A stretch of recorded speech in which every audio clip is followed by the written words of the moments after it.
My name is Martin French. I'm an assistant professor with Concordia University. I'm in the Department of Sociology and Anthropology. I'm going to be speaking today from an academic perspective, talking a little bit about my research on public health surveillance in Ontario, or at least reflecting on that research.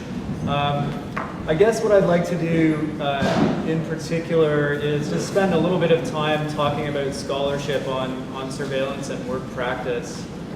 And then using the case, or reflecting a little bit on the case of HIV surveillance in Ontario, I'd like to just sort of make an analytic distinction between kind of two surveillance circuits of surveillance, if you like, epidemiological surveillance and surveillance at the point of service or point of care. And I want to, I suppose, advance a provocation. I don't know, maybe always when you're coming at this from an academic perspective and speaking to people who actually work in the field or provide services, there's a bit of a risk of saying things that you all already know already. But here's my provocation. To what extent are service providers also operating as surveillance agents? I was thinking about this question in relation to something that Gary said this morning at the end of his talk.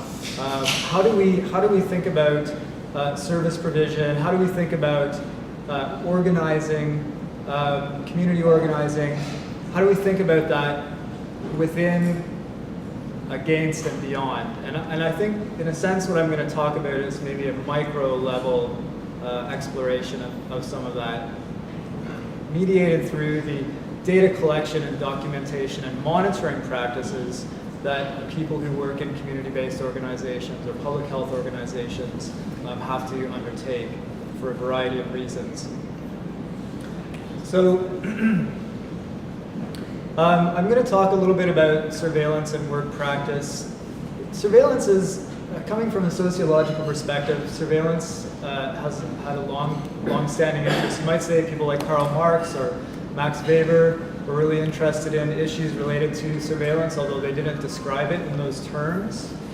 You might think of Marx's analyses of labor in factory settings as illustrating the regulation of collective labor power through an assemblage of autonomous machines and managerial oversight. So that's an example, but Marx himself didn't write kind of the treatise on surveillance society. That would come later. That would come more in our time. More contemporarily, social scientists have illustrated the role of classification and surveillance systems in the regulation, not just of service provision, but also professional practice. And so in my field, there's a seminal study by two sociologists and information theorists, Jeff Bowker and Susan Lee Starr. I guess they're more appropriately called science and tech scholars. It's called Sorting Things Out, Classification and Its Consequences. And in this book, they emphasize that classifications have material force. Classifications have material force. They argue that we need to attend to the politics that accompany the embedding of classifications into the information infrastructures that mediate and enable distributed forms of work. So what does that mean? Well, if you think about, for example, HIV testing in Ontario, if you go to get an HIV test, someone will sit down with a test requisition and fill that form out, that piece of paperwork out. Someone fills that out. That test requisition collects information about risk exposures, risk categories. So what are those categories? How are they defined, and who defined them? And should we be talking about how they are defined? What are their implications and their material force? Similarly, I'm just reflecting on my work examining the transformation of Ontario public health units by the introduction of a new information system called IFIS, the Integrated Public Health Information System.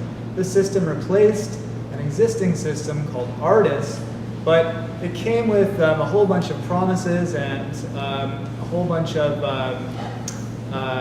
new ways of collecting data, tracking data, sharing data. A lot of issues were raised in Ontario's public health system by the introduction of IFAS, and we might think about how those issues were resolved by public health units, how they talked about them, how they resolved to work with these categories. This was everyday work negotiating what categories mean. Everyday work negotiating what categories mean. This is really important work to bring up and to think about. And it's interesting to me that this negotiation over what categories mean is sometimes happens, behind closed doors. It's not always. Sometimes it is a point of contestation, right? Like sometimes the politics of classification erupt, but I think more often the politics of classification tend to be hidden behind closed doors. They tend to be dealt with in very technocratic discussions, technical decisions. They get embedded into systems, and then they structure our everyday lives. And so what I'm advancing here is a call for consistent attention to the politics of classification when we think about surveillance. Now, I mentioned that I wanted to talk a little bit about two circuits of surveillance. In public health scholarship, there tends to be a distinction drawn between epidemiological surveillance and then what we might think of as clinical surveillance. Epidemiological surveillance tends to describe the collection of people's information for the purpose of aggregating it, so it's non-identifiable data collected for the purpose of aggregation so that you can learn something about a population.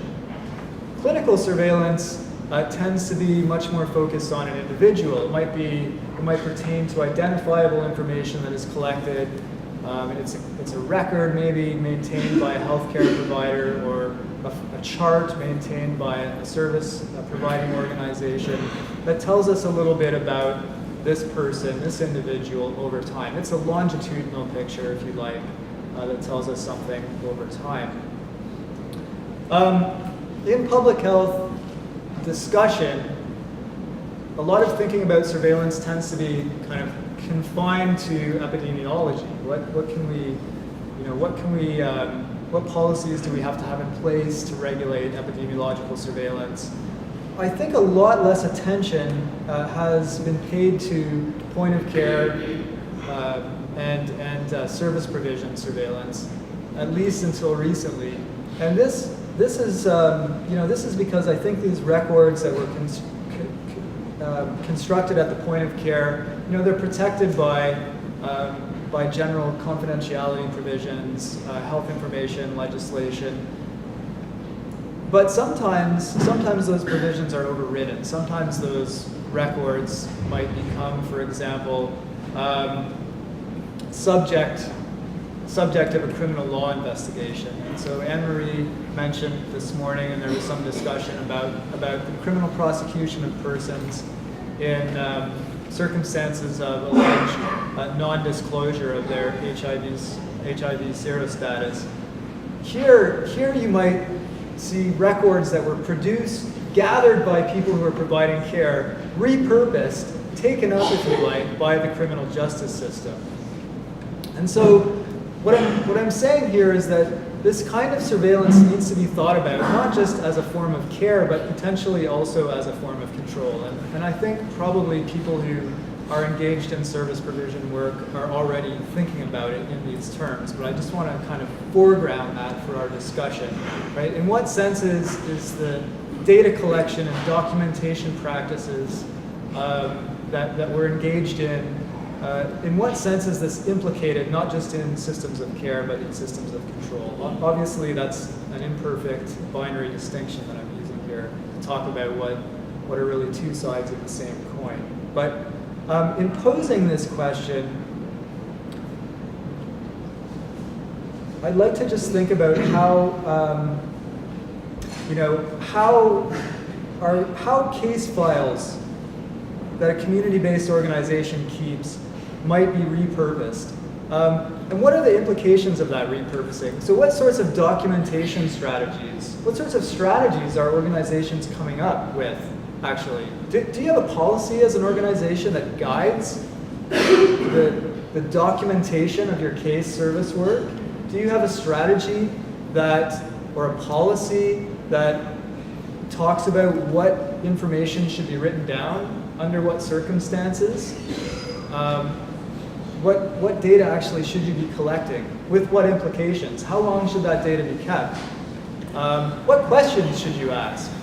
I've had some fascinating encounters with people who provide HIV tests, and they get into these strange discussions with clients. For example, I have to ask you a question, and I advise you not to respond to this question.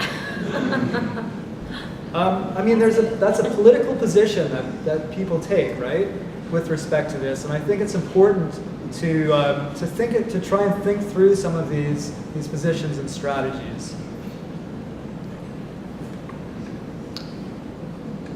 So, in conclusion,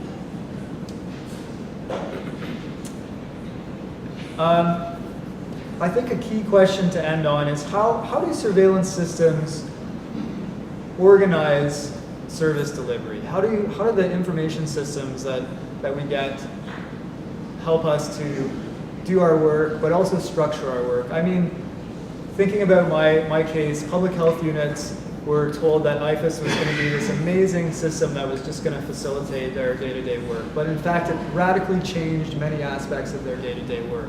So I know less about systems like OCHART, for example. I think we're going to have a discussion about that. But can we think about that system as a surveillance system and as a way of restructuring, transforming the role, the work of service provision at the level of everyday practice? How does that happen? And how can that be managed? How can that transformation be managed in a way that is going to achieve, in a way that's not going to undercut social justice aims, for example? How can that transformation be managed? What strategies are there? So I think this discussion needs to take place, and probably is to some extent taking place in organizations. In public health, with respect to IFAS, it seemed like the conversation was very limited to certain key stakeholders.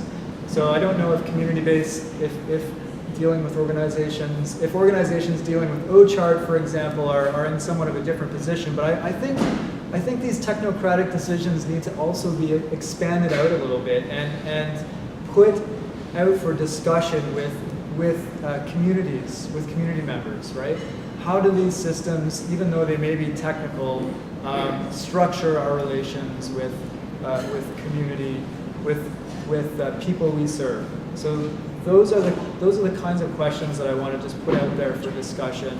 I think I'll just leave it there, and maybe if you have questions afterwards, I can try and clarify what I said, which is not quite a stream of consciousness, but almost. Thank you very much.